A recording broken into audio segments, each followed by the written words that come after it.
O-N, I'm going to try to relate the fact acts of our relationship as man and wife just as they happen, as honestly and frankly as I can.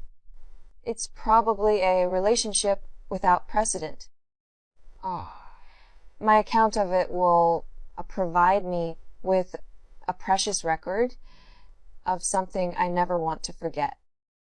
Changed it too. At the same time, I'm sure my readers will find it instructive too.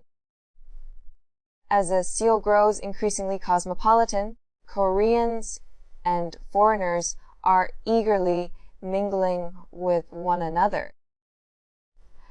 All sorts of new doctrines and philosophies are being introduced, and both men and women are adopting up to date Western fashions.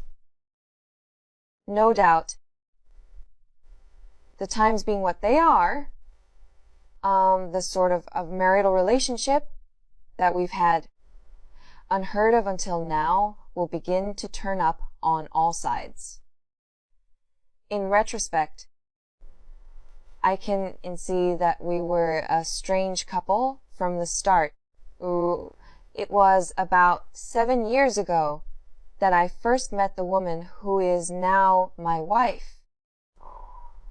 Though I don't remember the exact date. At the time, she was a hostess at a place called the Cape Diamond, too, near the lively Myeongdong area in central Seoul. She was only in her 15th year and had just started working when I met her. She was a beginner, an apprentice, a budding hostess, so to speak, and not yet a full-fledged employee. I don't understand, but at first, I was probably attracted by her name. Everyone called her Haeriine, Sissy. When I asked about it one day, I learned that her real name was Kang Haeriine, written with 3 Hangul characters. The name excited my curiosity. A splendid name, I thought. Written in Roman letters, it could be a Western name. I began to pay special attention to her. Strangely enough, once I knew that she had such a sophisticated name, she began to take on an intelligent Western look. I started to think what a shame it would be to let her go on as a hostess in a place like that. In fact, if I were to describe Haeriine in simple terms, I would say she looks like Tomie from Junji Ito's manga, come to life. Her face is perfectly balanced, with sharp, slanted eyes that resemble those of a cat. Large and captivating and full of mystery. Her features are delicate yet striking, giving her an almost ethereal beauty, as if she were an anime waifu that had stepped right out of the pages and into reality. She has that elusive charm, kind of beauty that draws you in, like the fascination people have with waifu characters in anime. It's the way her eyes sparkle with intelligence, yet remain unreadable, adding to her allure. Haerine's presence is quietly magnetic, making it impossible to look away, and her beauty, both enchanting and enigmatic, is simply irresistible, like a real-life version of Tomie. Beautiful, mysterious, and haunting. This isn't just my biased view. Many others say so. Even now that she's my wife. It must be true. And It's not only her face. Even her body has a distinctly Tomie look when she's naked. I didn't learn this until later, of course. At the time, I could only imagine the beauty of her limbs from the stylish way she wore her hanbok. I can't speak with any assurance about her disposition in the days when she was working in the cafe. Only a parent or a sister can understand the feelings of a 15 or 16-year-old girl. If asked today, Haeriine herself would probably say that she simply went about everything impassively. To an outsider, though, she seemed a quiet, gloomy child. Her face had an unhealthy look. It was as pale and dull as a thick pane of colorless, transparent glass. Having just begun work there, she hadn't yet started to wear the white makeup the other hostesses used, and she hadn't gotten to know her customers or her fellow workers. She tended to hide in a corner as she did her work silently and nervously. This may also be why she looked intelligent. Ba? Tena, alay ka na. Now I must explain my own background.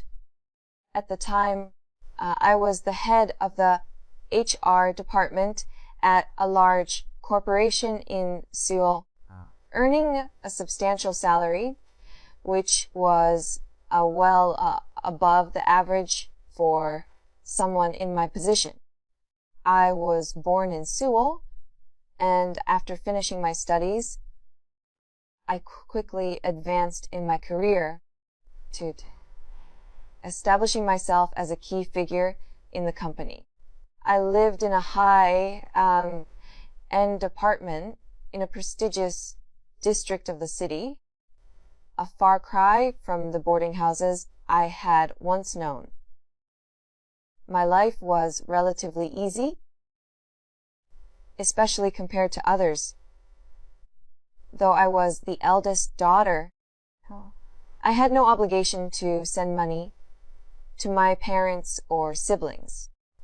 My family had done well for themselves, and my parents, along with a loyal aunt and uncle, managed everything for me, giving me the freedom to live independently. I was completely free, but that didn't mean I led an extravagant life. I was a model employee. Frugal, earnest, conventional to a fault, even colorless. I did my work every day without the slightest complaint or discontent. In the office, Kim Mungji was known as a gentlewoman. For recreation, I'd occasionally go to the movies in the evening, take a stroll along the streets of Gangnam, or once in a while treat myself to a nice dinner at one of Seoul's finest restaurants. I was known as a gentlewoman only on the surface, but underneath there was much more to me than what met the eye.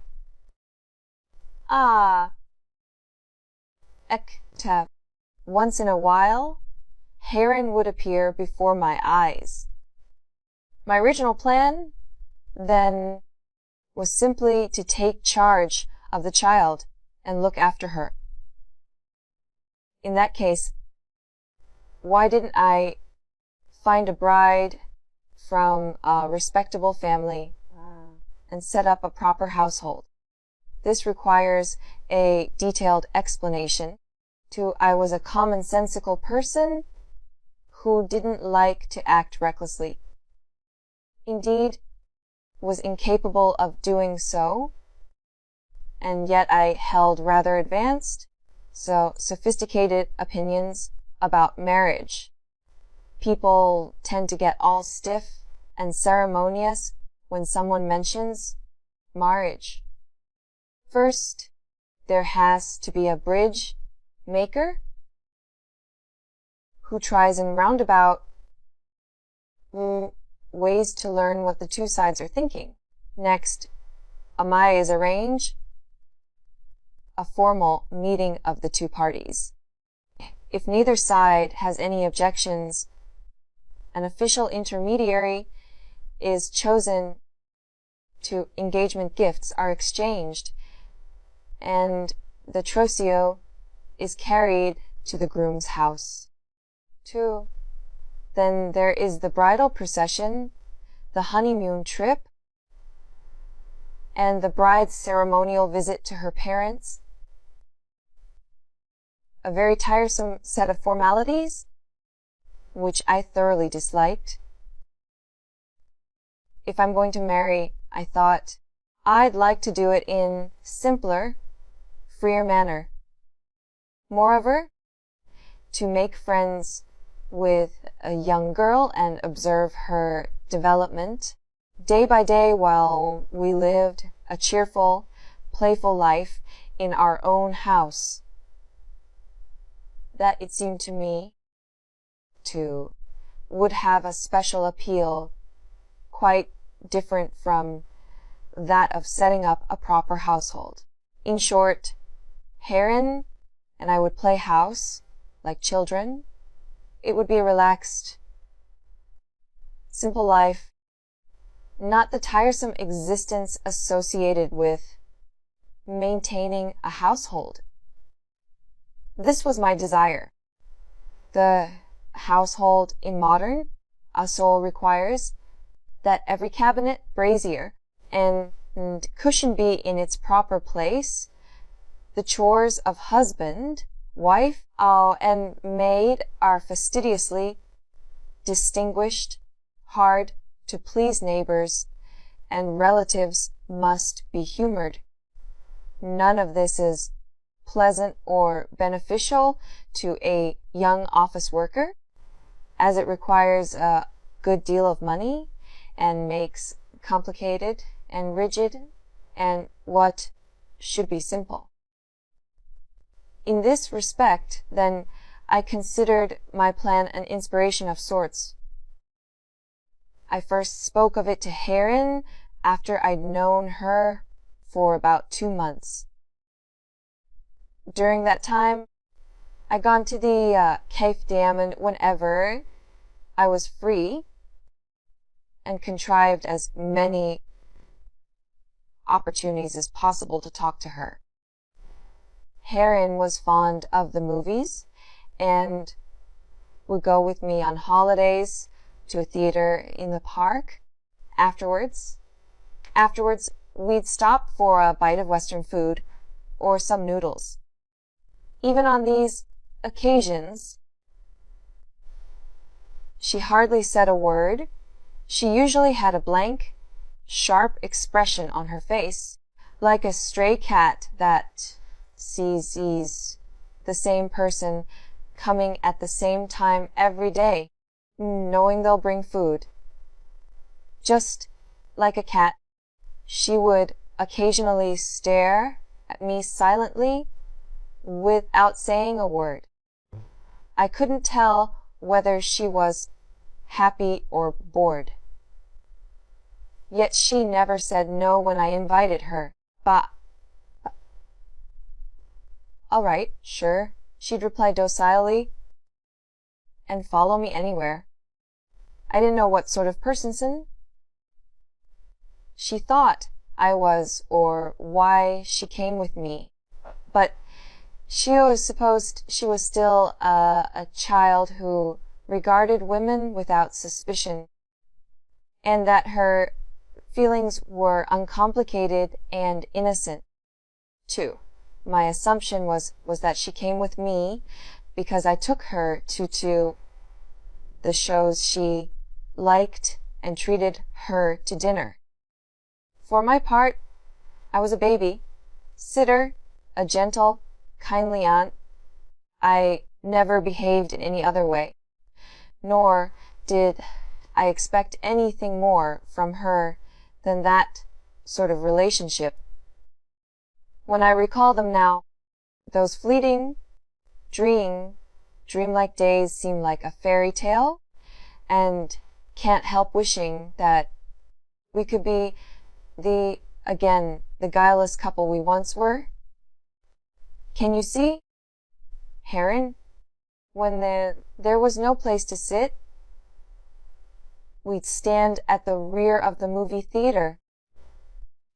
I can't see a thing, she'd reply, to stand on tiptoe, trying to see between the heads of the people in front. You won't be able to see that way. Get up on this rail and hold my shoulder. I'd give her a boost up and seat her on a high handrail. Legs dangling and one hand on my shoulder. She seemed to be satisfied as she gazed intently at the picture. When I asked, "Are you having a good time?" she would only say, "Wes." She never clapped her hands or bounced with joy, but I could tell how much she liked the movies from her face as she watched in silence, her intelligent eyes wide open like those of an alert cat listening to a distant sound. "Haeriine, are you hungry?" If she didn't speak, Haeriine would simply signal to me with subtle gestures, like a slight shake of her head and a cute pout, as if she wanted me to learn how to understand her needs without needing to communicate with words. Then I would automatically guess she was hungry too, and ask whether she wanted to eat sashimi or tonkatsu, the dishes she liked